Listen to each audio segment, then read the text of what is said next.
Hello guys, ito yung binili kong 100 pesos kanina na mga isda at iluluto na. Yan.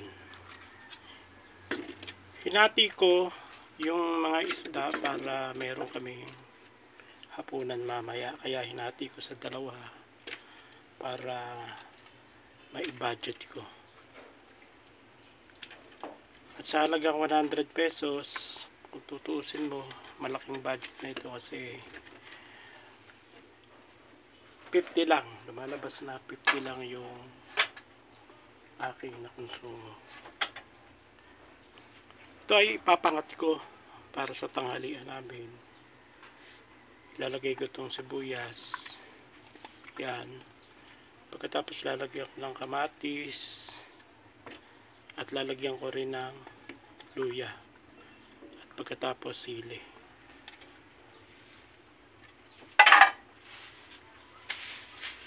Kaya guys, medyo mahirap ang panahon ngayon. Kaya kailangan natin na mag-budget ng ulam. Kung ano yung pinakamura, pero pinaka-the best naman yung luto. Na swak na swak. Magugustuhan talaga ng pamilya. Tapos lagyan ko rin ng kunting bechin. Yan. Pero sa totoo, hindi na kailangan lagyan ng bechin. Asin lang dahil sariwa naman yung isda. Asin lang pwede na ito. Kaso nakasanayan namin yung maglagay ng konting bechin para sa pampalasa. Ngayon sasaksak ko na yung oven at lalagyan ko nga pala ng konting tubig muna.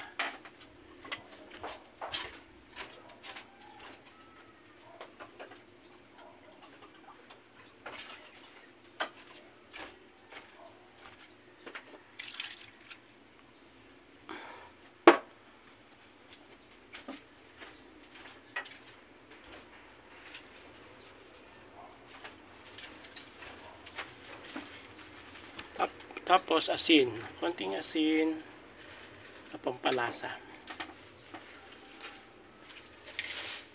Pagkatapos takpan at pagkatapos isaksak na ang electric stove. Yan, hindi muna ako gagamit ng gasol. Yan muna ang electric stove para medyo mahina at maintain yung init. Salamat.